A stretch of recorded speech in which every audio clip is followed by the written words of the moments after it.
The Wednesday Week is sponsored by Michael Constantine Wealth Management. We bet you can't find a financial advisor closer to Hillsborough. Right, good evening everybody and a very warm welcome to the Wednesday Week. It could also be the morning, it could also be the afternoon, who knows. My name is Vic and joining me tonight I've got Ben, I've got Simon and I've got Stevie Spence. Evening chaps. Hello. Hello. Hello.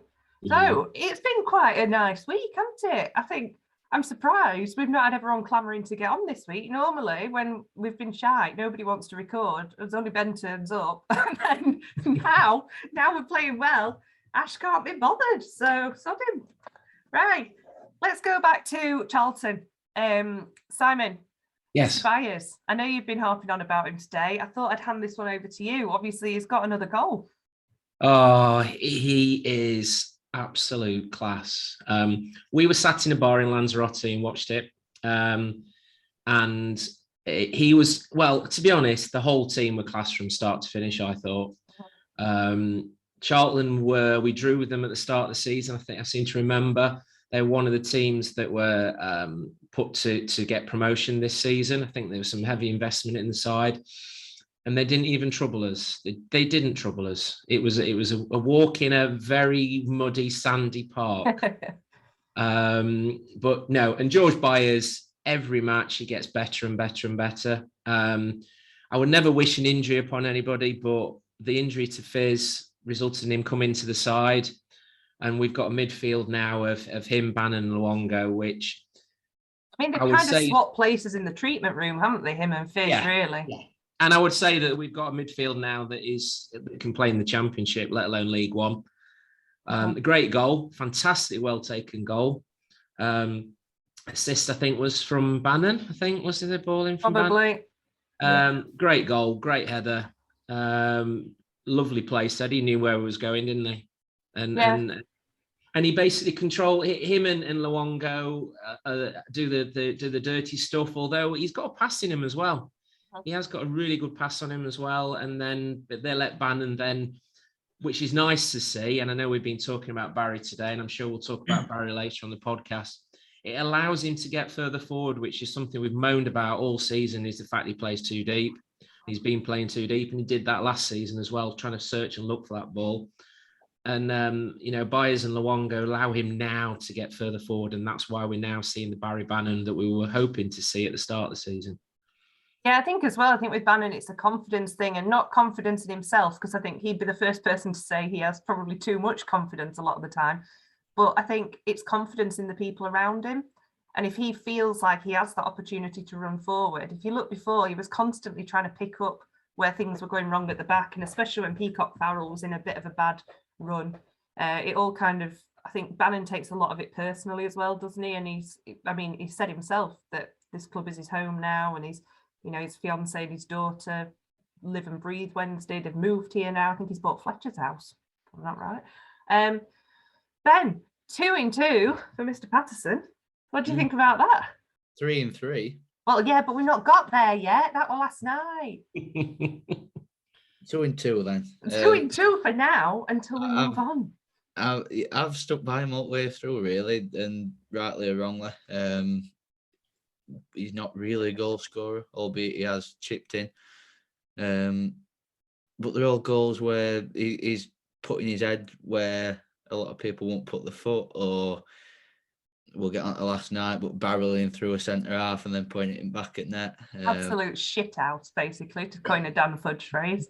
But he's brilliant at it, and his value for money to actually watch, no matter how technically gifted as such, but the even comedy value of him. And against Charlton, I think the ball had McGilvery had picked ball up Charlton goalkeeper, and then about 5, it must have been a good 3 seconds later, Patterson just kept running and barged into him just because he wanted to. And there was that video from last night where Patterson got booked. Pulled him down. I was just typing in my notes to mention that tackle.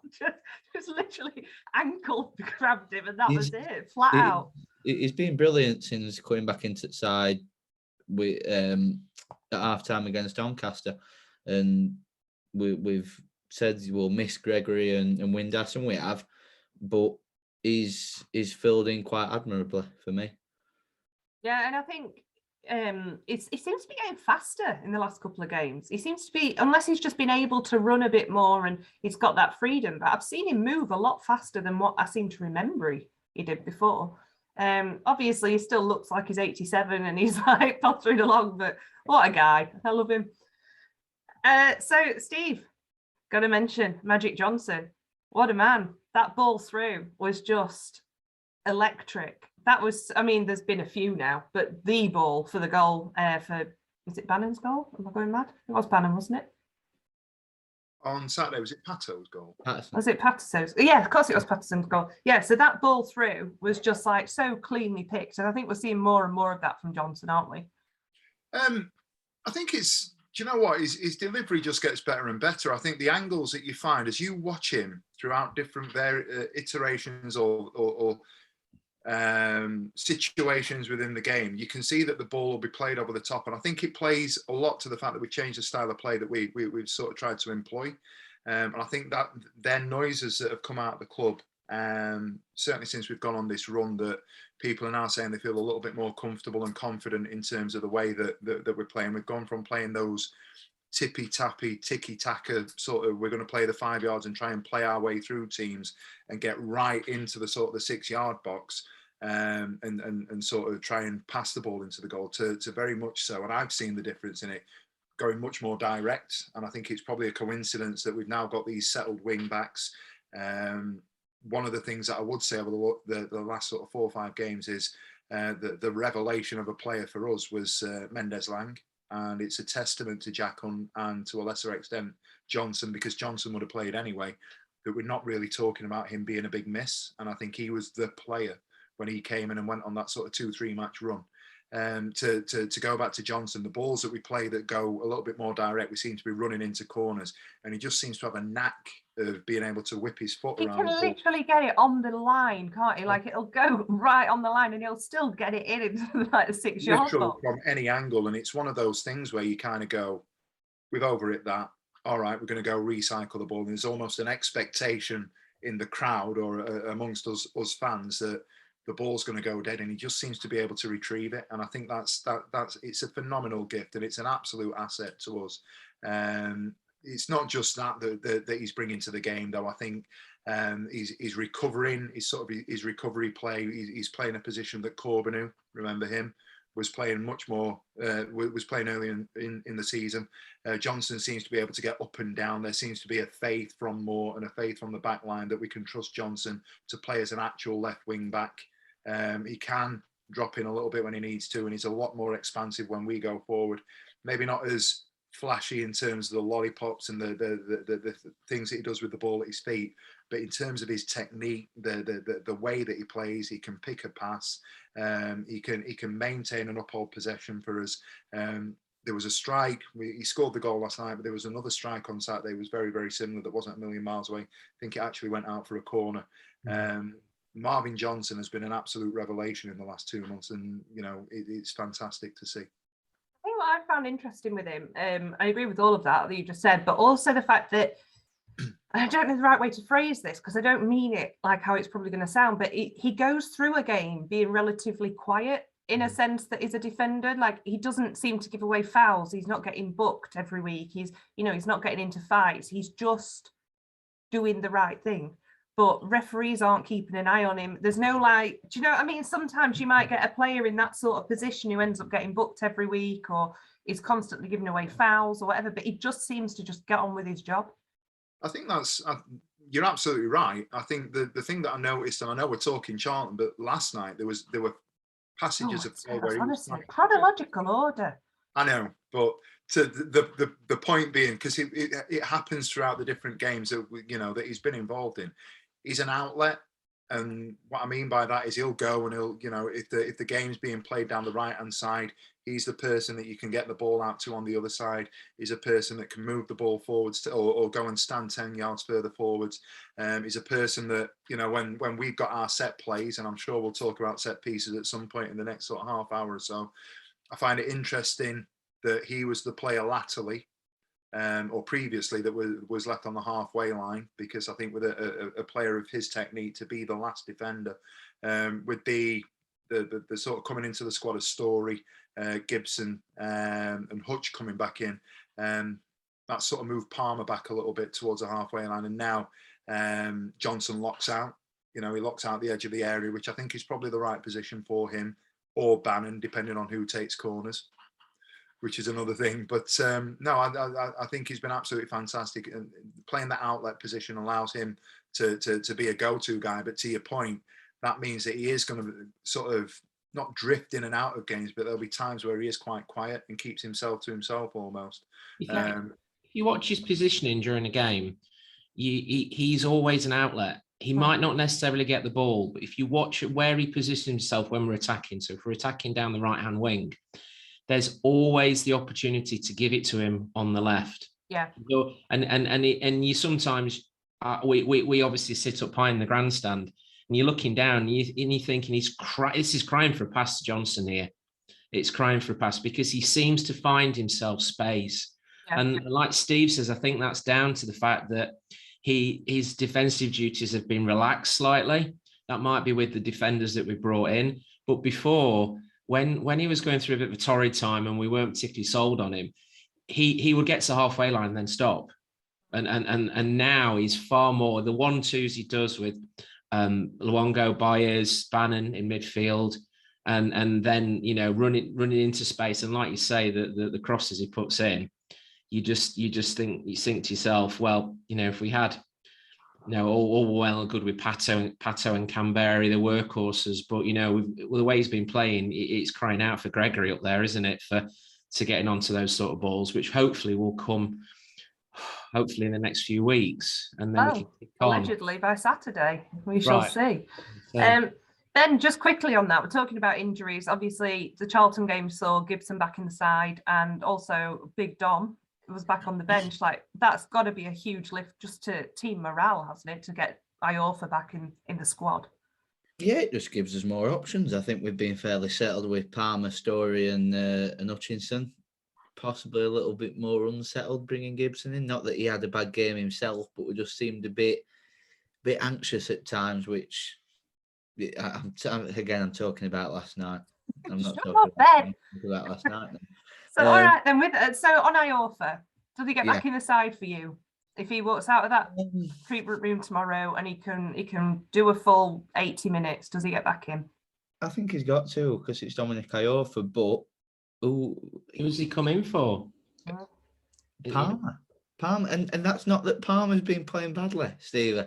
Before you say anything, but I don't see who else he really comes in for, because Story's been solid throughout, never really put a foot wrong. Hutchinson, you won't really take him out at the moment. And then you've got the only other one is Palmer. It's good options to have. Keep it as it is, Ben, and just let his recuperation come through. With no need to rush him back, especially with Gibson being back now. And I think Darren Moore's wanting to have Gibson in the side, to have that left footer on the left side of the back three, because you don't really want three right-footed centre halves. But I can only really see it being Palmer that you'd drop out, and that's not really deserved. No, I think I agree with that. I think it would be Palmer, but for me, I would say it's Iorfa's position to win, not Palmer's position to lose. I think at the moment, like Simon said, why change a winning machine? And obviously we saw with Windass earlier in the season where Moore just wouldn't rush him back at all. He was like desperate to be back. He was actually quite angry about it, but he said he's been so respectful to my injury. And I do think, Iorfa's had some tough ones in the past, hasn't he? So maybe keeping him. Let me tell you, Iorfa was in no rush to get on last night. Was he not? I'm sure people. Stevie's in the know.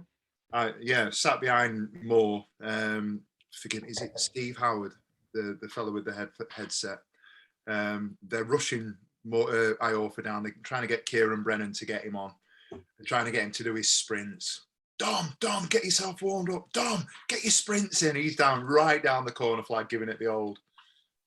Not bothered at all.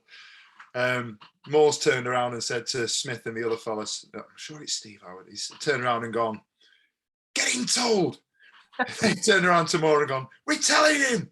Moore's gone, I'll fucking tell him. Really? I can't imagine Moore angry, but I'd like to. Oh yeah, I can. He was a sense about it, wasn't he? Well, yeah, I know. I remember that. But I even remember when he was a player, he was always a nice guy in interviews and stuff. Yeah, I just can't. But yeah. He wanted him on that pitch, and Iorfa was in no rush to get on there, to be honest with you. Well, Gibson was struggling, wasn't he? So yeah, he was it the fourth goal or the fifth goal? He needed some gels. I think Gibson just cramped up last night, to be honest with you. Yeah. Well, he's going to, isn't he? Yeah, and the referee was bang out of order actually on that point.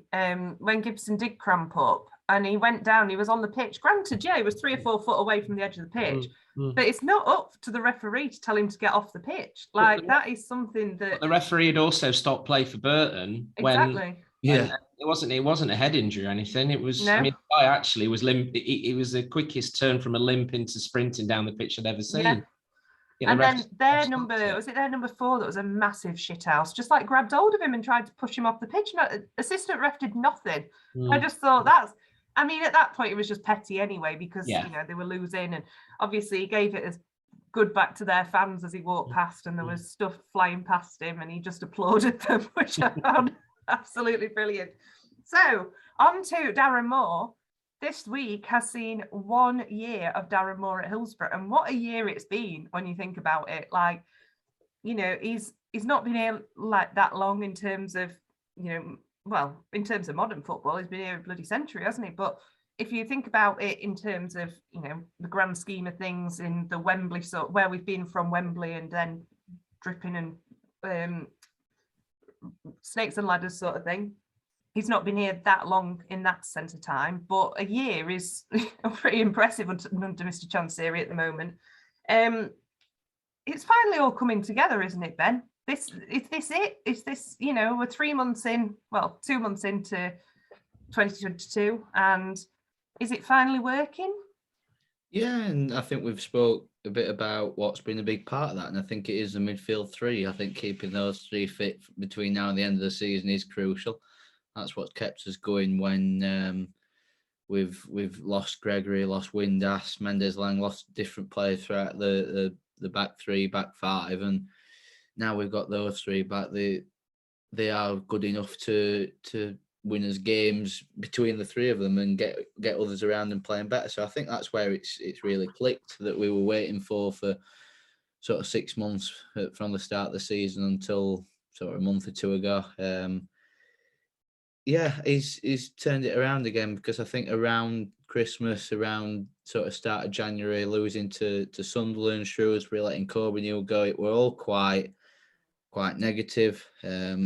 I think that it were really on the knife edge, really, around that time of the Shrewsbury result. I thought it could quite easily have gone after that. But yeah, I think it's fair to say he's turned it around. Players that he's brought in that we didn't necessarily think were good enough or hadn't really shown much, such as Byers, Johnson, etc.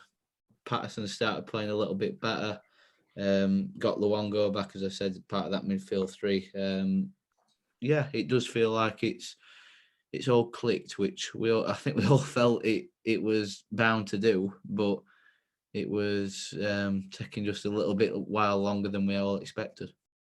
I think that's interesting, isn't it, Stevie? Because me and you have always been very much not in the Moore out camp. We've had rant after podcast where people have been calling for his head, and we've always kind of just kept quiet and said, you know, it'll come good. And well, I mean, I don't know if we've worked it out right. Stevie's recalculating my estimations from this morning, but out of 33 points in 2022, he's got 24 of them, so 8 wins. You know, that's very good going, especially given, you know, the injuries that we've had, the pitch situation, you know, there's been so many different things that have come up. Steve, that's it, isn't it? Like, surely he's got to be given that time now, because he's definitely proved that it was worth the wait. Like you said, we've talked about this before, and I'm glad that I stuck to my guns and I didn't come out publicly and say, yeah, I'm finally in that sort of more out. The amount of times I wobbled and then I got really close around about Christmas, New Year sort of time. But you know, if you strip it all back and look at it in the cold light of day, we've said it before on the podcast, and I talked about it at the back end of the season when we came down. You think about the squad overhaul that we've gone through. You think about the circumstances around the point deduction that he's inherited. He's picked up a team that has gone through Monk. He's gone through Pulis ball. He's then picked it up when we're in the absolute doldrums. One of the things that I like about Moore is that he's talking about a changing of the culture, and that doesn't happen overnight. And I think Chansiri, bless him, deserves a fair whack of credit for sticking to his guns in terms of supporting. I'm going to bring Simon in here because I just want to throw something controversial in, and I think Simon's the person to do it. Simon, has it been helpful that there's been a worldwide pandemic and Mr. Chansiri hasn't, not that millions of people have died has been like the benefit of Sheffield Wednesday, but I mean, the fact that Mr. Chansiri hasn't been in the country very much at all, has he? I think we've seen him at 2 or 3 games. Has that allowed that bit more control, like Stevie was saying, or do you think he's learned his lesson? It could be twofold, but Chansiri, even though he has made some strange decisions off the pitch, he's always given managers, probably like with Joss, probably with Carlos as well, he's always been faithful to his managers. The only one he really bulleted quickly was Pulis, but Christ almighty, you know, you'd have to be mad enough not to have done with that in that case. And appointing him was obviously a mistake. I think I was, and I'll put my hands up, I was one of the ones who said enough's enough with Darren Moore. And I think there was more than enough questions that were never answered in regards to why he should have gone, due to his team selections, due to his changes in tactics. I would forget last season, because he took over a Sheffield Wednesday team that were broken. And Titanic, wasn't it? Yeah, and there was no manager on earth who could have turned that round. And maybe that guy at Derby County, but I can't think of his name. No. Well, he's not doing. You know, I think the financial side of that's going to break him. So it did us a favor. I know Steve and we've discussed this a few times over the podcast. It did actually do us a favor going down, because I think if we'd stayed up, some players would have stayed. And if you look at the sort of where these players have gone and their sort of performances, I mean, if you hashtag Adam Reach on Twitter, it is one of the funniest reads ever. It's one of the funniest reads ever. And it's almost like West Brom fans have become Wednesday fans. So, for example, why does he point at everything? I don't know. So he did it for us. No, and one was we gave him the position here down to his show reel. Yeah, well, the show reel was all Wednesday. You know, Kadeem Harris went abroad. Fezzi now at Malaysian team, you know, earning a huge amount of money. Yeah, Forestieri is now on like the Malaysian Apprentice by the look of that intro video. You know, so you look at these guys who have left over the years, and Jordan Rhodes is barely scoring goals. You know, I think he scored one the other day. You know, and it's all, you know, proving that side were broken and it was time for a change. I still think that we've slightly underachieved this season personally, and now we're hitting what we should, and that probably is down to the fact that it was a completely new side and it was difficult to get his head around that side. And I think, and Steve's disagreeing with me, but I do think we did. If we'd hit the ground running like we are now, and hopefully this will carry on into next season, we'd be doing what Rotherham are doing. I do agree in the sense that before Christmas we underachieved. I don't really think that you can argue against that. We were playing and where we were in the table. I think the last 2 months we are achieving, and we could quite easily. And we're also achieving without our strikers. We're achieving. I mean, if you look at last night, Pato scored, but is he a striker? You know, he doesn't want to be, does he? But it seems to be working. None of the strikers are scoring, but the great thing is the goals are coming from elsewhere. You know, it's like one of them things, like when you admit that you can do something, like at work, I wish I'd never told people I could edit videos. That's not my job. But the fact that I can do it means that I end up doing it all the chuffing time. I think that's what Patterson must feel like every time he's told what position he's playing. Because he even said it in an interview, didn't he? But what he's done is he's weathered the storm. Moore's weathered the storm. He's made some controversial decisions. I mean, I was first to say with Corbino going, you know, but he obviously saw in Mendes Lang a far better replacement, and he was up until his injury. He's dealt with the injuries we've had really well. You know, unfortunately, Harley Dean got injured pretty quickly, but you know, you look at Jordan's story. The curse, though, didn't he? It's like you say you've never had a muscle injury, and it's like some little old witch appears at your door with an apple. But like, he wasn't. Don't say it. He wasn't playing anyway, was he? So no. you know, he's thrown straight into a game. You know, these people are going to get injuries. You know, but there's some decisions sometimes that I think, what the flip. So last night, Hunt, I still can't get my head around what he was doing. We've got a midfielder on the bench in Waldock, and he brings Bannan on, a centre back into midfield, which we were just talking about, you know, Waldock. Why have a midfielder on the bench? Somebody who you say, yeah, you're going to be on the bench, and then bring a centre back on into the middle. I didn't really understand that, especially when we were 4-2 up, 5-2 up. Give him a run in the side, you know. You obviously think he's good enough to get on the bench, so sure enough, he's good enough to get in the side. So sometimes there are question marks over his decision making, but the team are playing now. He's changed the way we're playing. He's changed the playing. We're a lot more aggressive. We have shots on goal. As Steve said, we're not trying to do that tippy tappy. There was far too much of that last. But when we do, it's good tippy tappy. It's long distance tippy tappy, and there are some balls that are playing. You think, bloody hell! But when we're trying to play tippy tappy in the box, and you're playing a team with 11 players behind the ball, trying to score is very difficult. And now we're, you know, if you look at the amount of shots we're trying on target, look at the Rotherham game, the amount of shots, etc. You know, we lost that, but we've really upped the stats in that respect. So, look, hats off. I know I was one. I'd been to Cheltenham. I'd watched, you know, the stuff that we're turning out at home and away, and I'd had enough of it because I felt we were underachieving, and it's proved now. It's clicked what we can do. I know Steve shook his head, and we'll never agree on it. We'll never agree on it. But at the end of the day, that's my thoughts. So there you go. Stevie, do you think we've overachieved? I don't know what we're getting at here. What are we disagreeing with? I think the point was made that we needed to start the season the way we're playing now. I think we did, and I think that was one of the issues that we had at the start of the season. If we weren't playing this formation though, were we, in this sort of tactic? Because this has been. I'm talking from a results point of view. We've hit the ground running, and we're top of the league, sort of late August, early September. And again, mentioned it last week. Little Ben, we're going to win. We're going to win every game. We're not going to lose all season. Blah blah blah. If we'd have played like this, we wouldn't have done.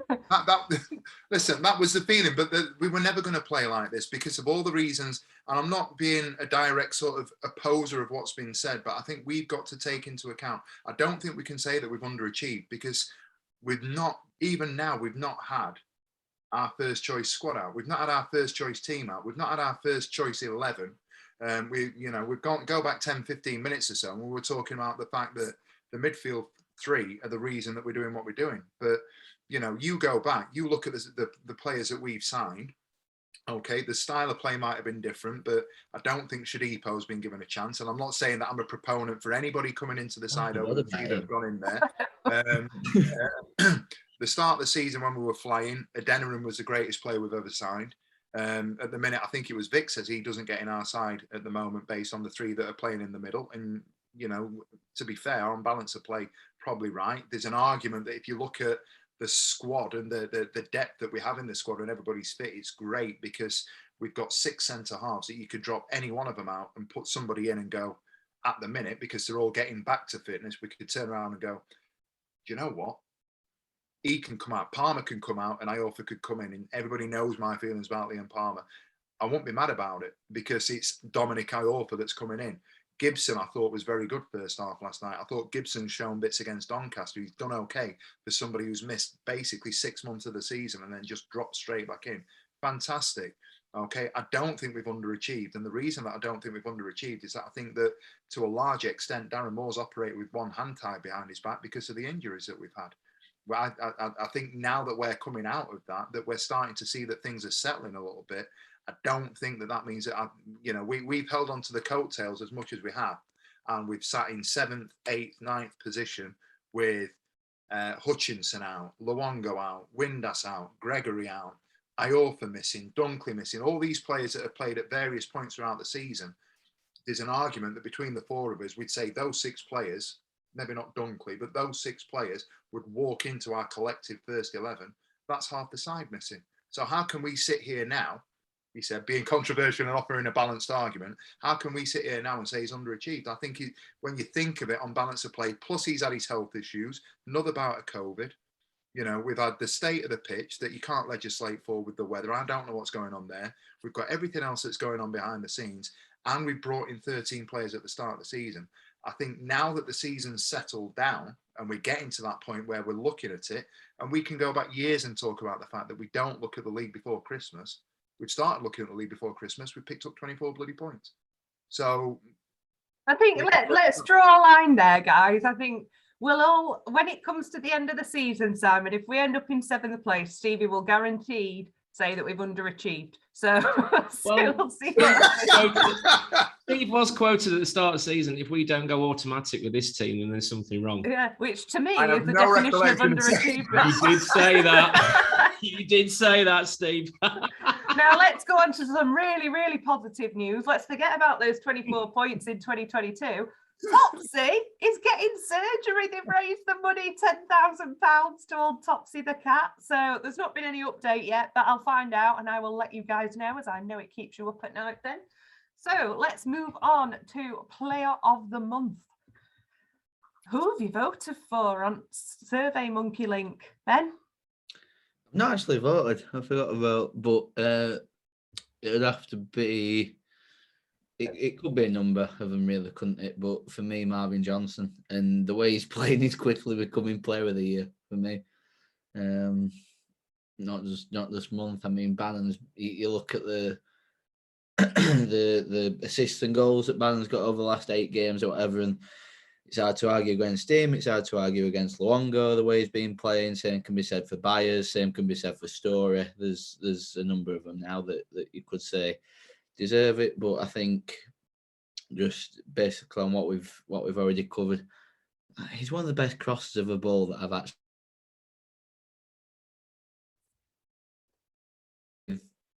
Ross Wallace for me in terms of delivery into the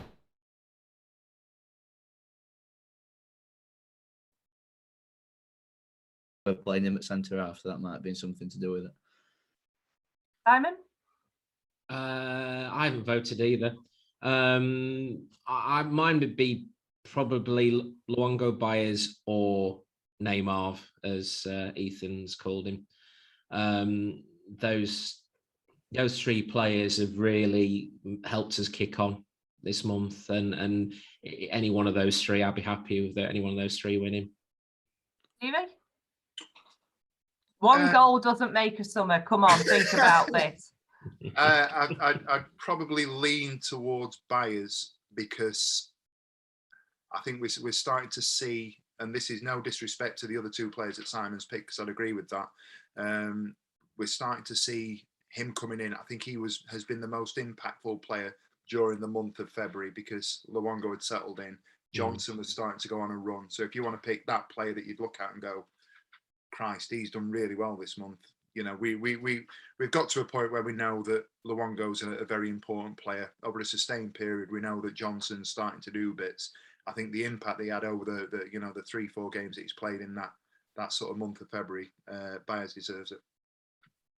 I think for me, it is, I mean, I've gone Barry Bannan, to be honest, because like Ben said, those stats over the last month, I think we'll get on to him in a minute, but we've had a lot of discussions about him today and how he's finally doing what he should be doing. But I think for me, that's we should still reward him for doing that. I think it's still, he still deserves to be player of the month. Just because he's been as good as we expect doesn't mean that he shouldn't be. But one huge positive for me that I think hasn't happened for quite a long time, really, at Sheffield Wednesday, is that none of us mentioned the keeper there because we haven't really needed him.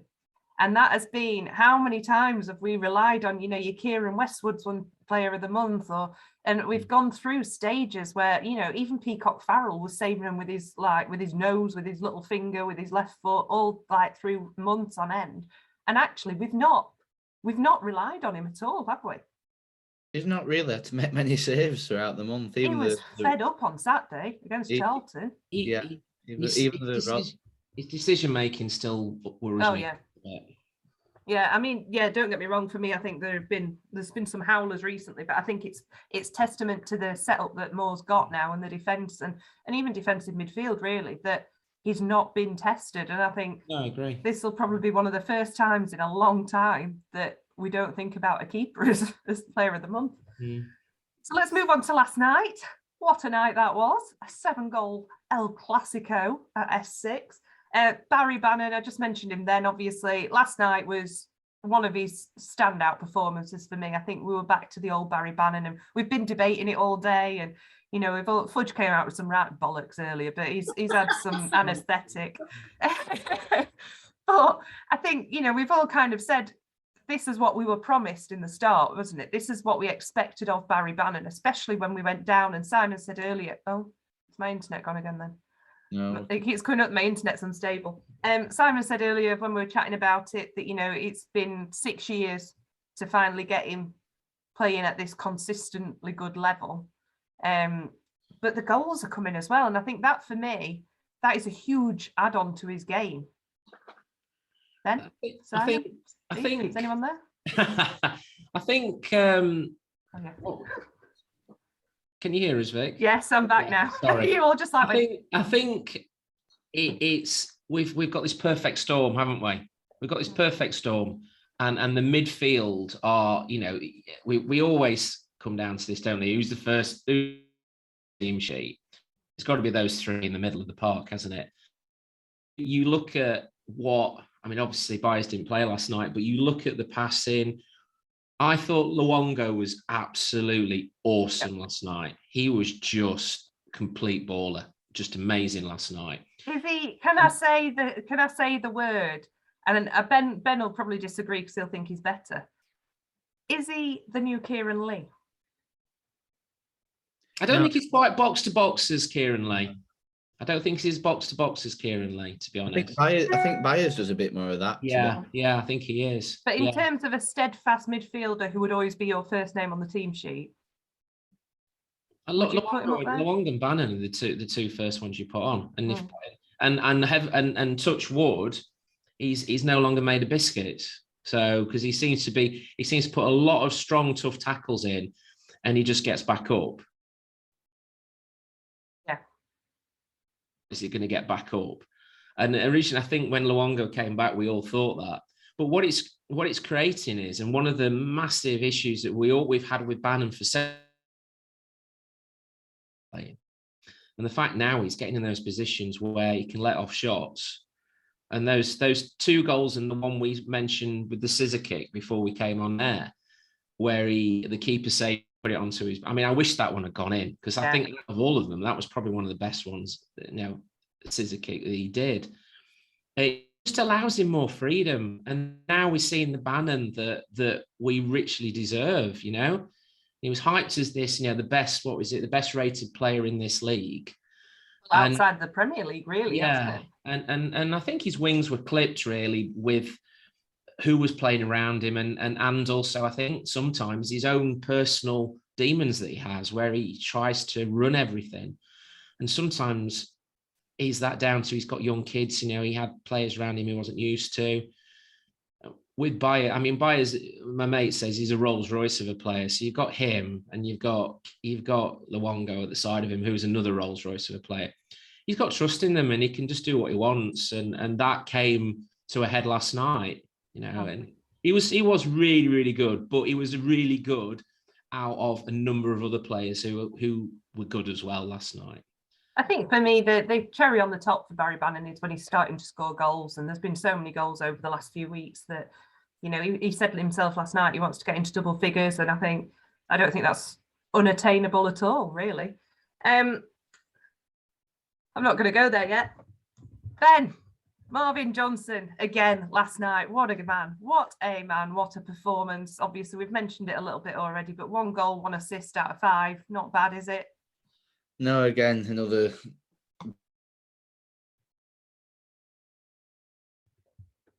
And then, yeah, the goal obviously cashes it perfectly, and he's just caught it so well. There were no stopping it.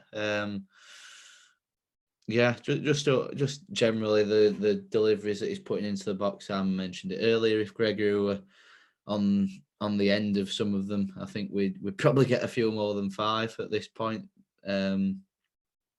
Yeah, just saying what I've already said. Really, he's quickly becoming a strong contender for player of the season. He's really looking like what as main or secondary creativity alongside Bannan for me. Yeah, and I think, you know, you mentioned that you're not having your go yet because you're going to have a full 20 minutes in a second. I think that goal for me last night, you know, we talk about goals of the season and we talk about, you know, classic goals and whatever. And we tend to sometimes, we look back to like those Adam Reach goals or your Chris Brunt goals or your Tommy Spurs from the centre of the pitch. But that goal last night was a classically good goal, wasn't it? There was no stopping it. It wasn't fancy as such. It wasn't like there was no overhead kick. There was nothing else. It was just a solid goal.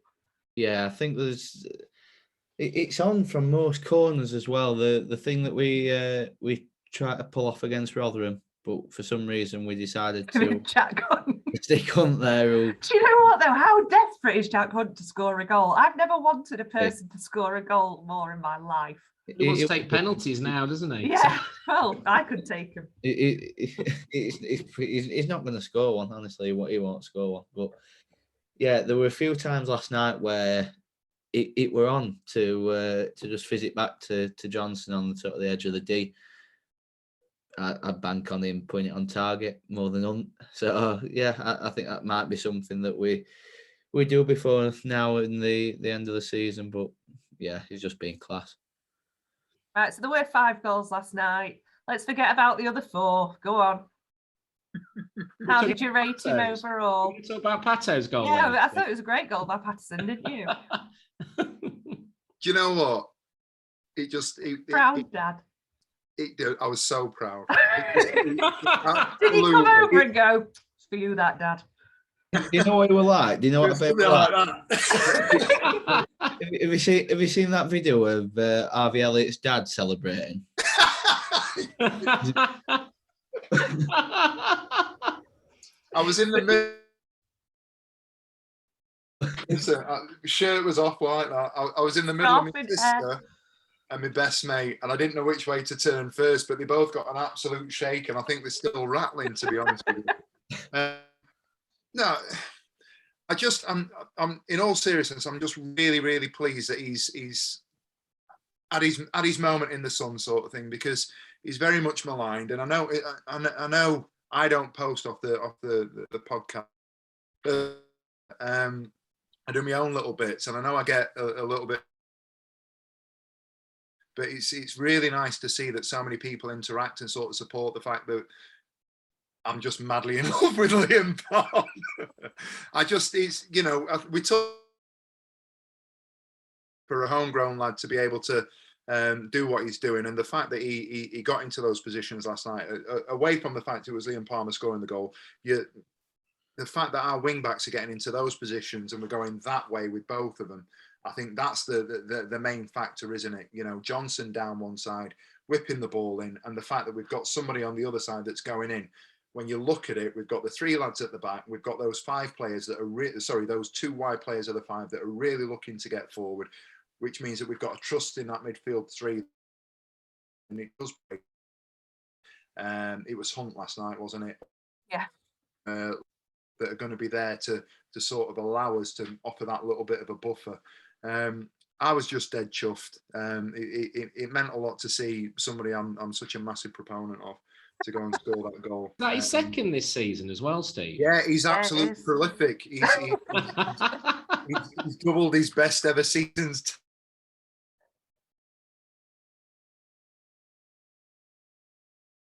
It's the fact that he does such a service for Wednesday, because basically he's played left wing back, right wing back, centre back, and he never complains, just gets on it and does a job. And you think to yourself, the poor lad, you know, you think to yourself, it'd be nice if he could just stay in one position, can make the position.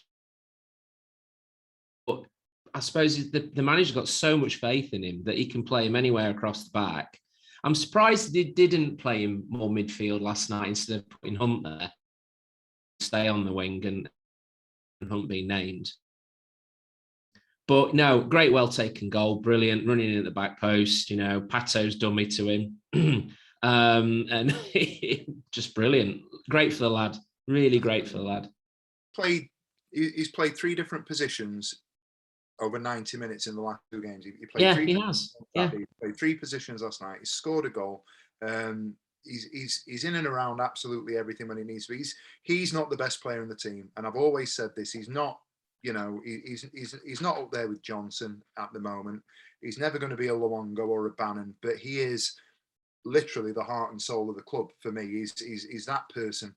Bannan, we've talked about this as well. Bannan will come out and say that he's adopted the club and he's settled and it's his family and it's everything else. You don't get Liam Palmers every day. You don't get people that have, you know, you can look back and look at people at 10, 12 years old wearing a Sheffield Wednesday football shirt at the Millennium in 2005, being so fortunate to be able to get into an academy. And I know, Simon, you've got a lad who would give his right arm to be able to be in the position one day that Liam Palmer is. We all would. Ethan absolutely adores Palmer, because he's obviously, Palmer's a Worksop lad. Ethan was born in Worksop. He absolutely looks up to Palmer as that sort of... He's a great role model for your son to look up to. Yeah, and he's got his own academy now, and I know there's a lot of people on Twitter who sort of, you know, discount it, and which is rubbish, because at the end of the day, Ethan does a lot of training with Miguel Liera. These ex players and players are putting stuff back into the community, and Ethan may never be good enough to play for an academy, but he's good enough certainly to play a decent level of football. To enjoy it. That's all these things and that's are what about. it's all about. And then when you're watching your heroes actually come to coach you, you know, Palmer's heavily involved with his academy. He's forever putting on. He's there, and there's a lot of footballers out there who don't have to do that.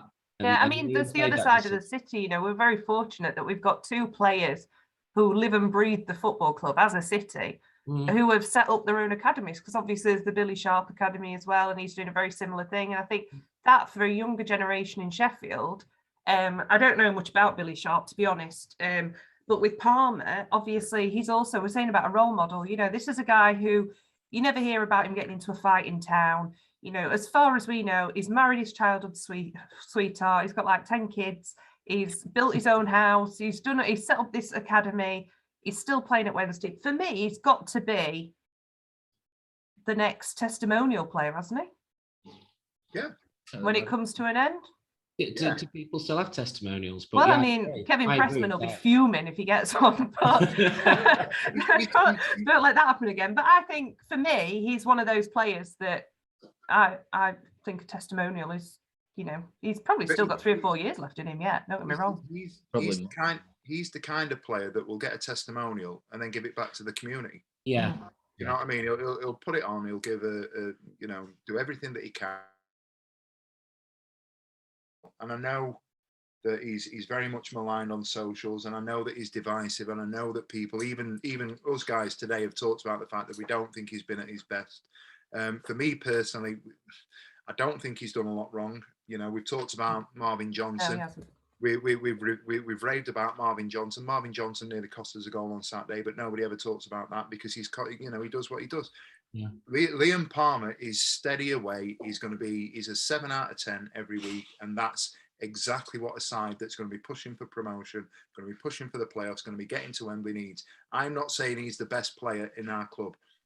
I've never said that. I'm not saying he gets in our best 11, but I just think that the guy's absolutely essential. He's the fabric of the club. He bleeds blue and white. We need him in and around as long as possible for me. Yeah. Right. Before we move on, just a bit of an update. Obviously, there was a medical emergency last night on the North Stand. I don't know if any of you saw it. Just an update. I've spoken to a guy on Twitter who knows the lady in question. She had an epileptic fit and she's absolutely fine. She is epileptic, so she knew how to deal with it. So just to pass that on in case anyone's not aware and not worrying anymore. Simon, before we move off, I don't really want to talk about their goals because they're a bit pointless, really. They didn't really there were two scrappy goals. There's not a lot that can be learned or not learned from them. But I just want to talk about the Hutch and Hunt positioning because that blew my mind. Like, Ash texted at first saying, "Is Hunt in centre mid?" And I went, "Yeah." And then you said it, and I was like, "What's going on?" And they did seem to switch, didn't they? And then eventually, I think Moore went, "Oh, I don't think they wrong name."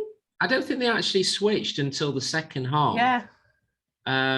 When Palmer had to go across to cover for Gibson, and then Hutch went into the midfield and then got booked. It didn't suit Hunt at all. No. I mean, I really did feel in the first half that we were almost playing with, 10 players at some point. He looked lost. He really did look lost. And he's another player, I think, when he looked a bit, he broke his hand, didn't he? And when he came back, I think that's when he went into his best set of form that we've had for him. And I like Hunty. He's a great player. And if he far could too good for this league. Far could start scoring goals, then my God, it'd be brilliant. But I just, the number of chances. It looked a little bit like it had hit his confidence a little bit last night, which I hope it hasn't, and he plays in his correct position on Saturday. But yeah, it was really bizarre. And it was just an odd one, wasn't it? Yeah. I thought where we were lining up, it were going to be probably Hutchinson in the midfield with and Palmer playing centre back. Yeah. And then it really went game kicked off. I thought, what's he doing? Where's he going? And then they were starting to get confused. Palmer and Hunt started to get confused at some point, and then there was one of their players was running across the middle of the field, and you're thinking, well, that's now Hunt's job to sort of track him and win the ball. And Hunt stood there looking at, and then there was a player running past Hunt towards Palmer, and Hunt just stopped and went, "There you go, Palms." And Palms like, "I thought you got him," and it was really blew my mind. But I mean, he sorted it. I think it's one of those things that he's in a better position now with injuries, etc., that he can just sort it and he can switch it back around. He's not having to play people in those positions. He tried it, didn't work, switched it back. I would hope he wouldn't do it again, but you never know. He might look at another lineup. He said he takes each game by each game, doesn't he? And, you could have scored. It could be Barry Bannan could be out of the squad next week if that's what he thinks will match the next team. So you just can't predict it, can you? Okay, so let's move on before we go way over our time. We're going to Lincoln this weekend. It said on the website when I was looking at injury updates. You all right, Steve? Are you saying something? Or are you just having a leave? Huh? All right. That normally means you're about to say something. He did say on the website that it was too early to call Lee Gregory last night, but Saturday is still a possibility. I mean, that would just be huge, wouldn't it, Stevie? Yeah, it would. For everything we've talked about in terms of the back nine, if you want to talk about it, and all the plaudits that Berahino and Patterson, the last couple of games, going back to the Doncaster game, I think we're all in agreement that even though Sido's finally stepping up a little bit, we are missing that out and out goal threat. And I know, I think that we'd also agree that Gregory's that player. He has been a big miss. Certainly when we've watched iterations of Canberra and Sow up top, and you're thinking, Christ, and you're looking at the calendar and so forth and thinking, when are we going to get somebody that, puts himself about and has that control and can bring players into play like certain other players can't, and is able to lead the line. I'm not sure if he's going to be ready Saturday. He's had an extended period off now. I hope that he is. I hope that he's involved in the squad. I think that I give everybody a boost. I'd like to think that we've got certain players that are still outstanding in terms of injuries that are going to be in and around it over the next sort of, we've got 12 games left. If we can get him back for sort of late March, early April, if he's not ready at the moment, for those absolutely essential games at the business end of the season, that'd be absolutely fine. But everything, fingers crossed, it'll be there on Saturday. I don't really think that we need to rush him, to be honest. I don't think it'd be end of world if we went with Patterson and Berahino up front. I agree. I just, if we're looking for an out and out goal threat, though, we've waxed lyrical all night about being able to put the ball in. I think we'd all agree that we want Gregory on the end of them. Yeah, I know Patterson's in a bit of a rich vein of form at the moment. In 3 and 3. Berahino's putting himself about, but beneath that, I think it just, to me personally, feels like as well as we're doing and as many shots as we're having and the shots on target and so forth, there also still seems to be that we're not wasteful, but I don't know what the word would be, but we're missing something, aren't we? If you'd put Gregory into that side against Rotherham, more likely we would have beaten Rotherham. Yeah. So in those situations where you've got a team, we made a lot of chances there and didn't put them away, and they put their 2 chances away. The point you make is we're getting goals from elsewhere, which is we're only going to move into the next game and the next game, and isn't it? Now we're creating a side that aren't scared of shooting and aren't scared of attacking and having a go. And I like the fact that Berahino's having a run inside, and he can only get better, as he has a run in the side, which is again down to somebody being injured. So I'm with Ben. I wouldn't rush him back. I mean, you look at where Lincoln are, and that's not detracting from them, but they're 18th in the league. They're a team that good chance against, as long as we go in it professionally and treat it like every other game that we need to win. So no, don't rush him. If he's on the bench, great. He's on the bench, great, but don't risk him if we don't have to risk him. We've got Milton Keynes coming up, haven't we? We've got Milton Keynes. Totally agree. I totally agree. I think if we would Patterson down as well, I'd be starting to worry, because I do think that we're down to the bare bones, and I think Patterson has been outstanding this last few games, and he is a proper shithouse. He will just get in the way. He will just cause problems. So let's go on to predictions then, and we will round up the show. I will also do an intro and thank you to Michael Constantine Wealth Management, because I've forgotten to do that at the start of the show, but I've done it again now and I'll do it at the end. Stevie, prediction for Saturday, Lincoln City away. Any win is a good win. I would like to think we'll build on the last couple of games and probably scrape a 2-1, maybe 3-1. Win is a good win. Stevie Spence, Aristotle. Ben? 2-0 to Wednesday. Simon? I would say 2 or 3-0 to Wednesday. Yeah, I think I'd go with that as well. We shall see, I guess. Will Gregory be on the bench? Will he be in the squad? Will we even be here? Or who knows what's going on at the moment? To be honest, it's a bit miserable out I there. hope so. I've got my train booked and my tickets. Houghton can leave it until the 22nd of March. Well, I've just booked Wembley, so actually leave it a bit later. Yeah. Let's get through May, and then let's lift that trophy, and then that'd just be our luck, wouldn't it? I've had enough. I think 20th of May. Yeah. Oh, God, if you don't laugh. Well, on that note, everybody, thank you again to Michael Constantine Wealth Management. This has been the Wednesday Week. I'll see you later. The Wednesday Week is sponsored by Michael Constantine Wealth Management. We bet you can't find a financial advisor closer to Hillsborough.